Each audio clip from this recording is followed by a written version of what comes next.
All right, let's dive into one of those classic JavaScript curveballs. You know the one I'm talking about, the one that always seems to pop up in tech interviews. Yep, we're going to demystify NaN, that weird little value that trips up even seasoned developers. So, have you ever been there? You're coding along, doing some math in JavaScript, and then bam, your console spits out this weird value, NaN. It can be super confusing, right? But hey, figuring this out is a huge step toward really mastering your code. And that's exactly why interviewers love this one.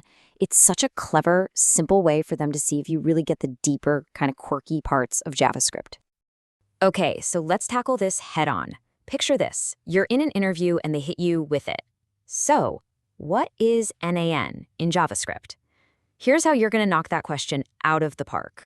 Okay, first things first. It's super important to understand that NaN isn't just some random error message. Nope, it's an actual, intentional value built right into the JavaScript language. So what does it stand for? Simple, not a number.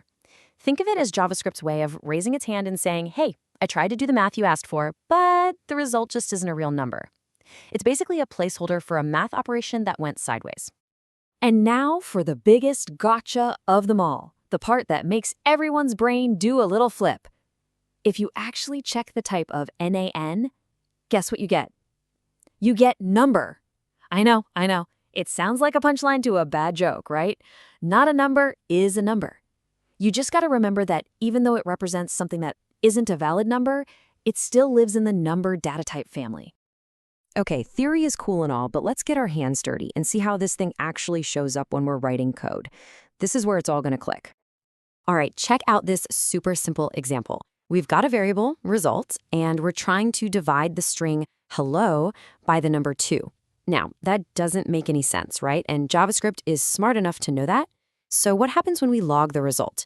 We get NaN.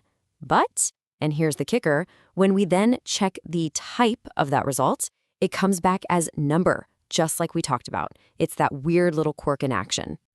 So you might be thinking, okay, that's a weird piece of trivia, but why does this actually matter? Well, let me tell you, this is not just for trivia night. Understanding NaN has some serious, real-world impact on your code and even on your career. Here's the bottom line. First, knowing this makes you a way better debugger. When you see NaN pop up, you'll instantly know, aha, I've got an impossible math operation somewhere.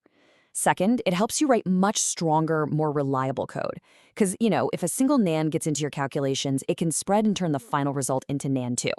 And of course, being able to explain this stuff clearly in an interview, that shows you've got a really deep grasp of the language. And that's exactly what hiring managers want to see. So there you have it. NaN isn't so scary once you get what it's for, right? It's just a core part of JavaScript that helps handle math errors gracefully. So I want to leave you with a little something to think about. When's the last time you ran into NaN in one of your own projects? And how did you track it down and fix it? Thinking back on that is one of the best ways to make this knowledge stick.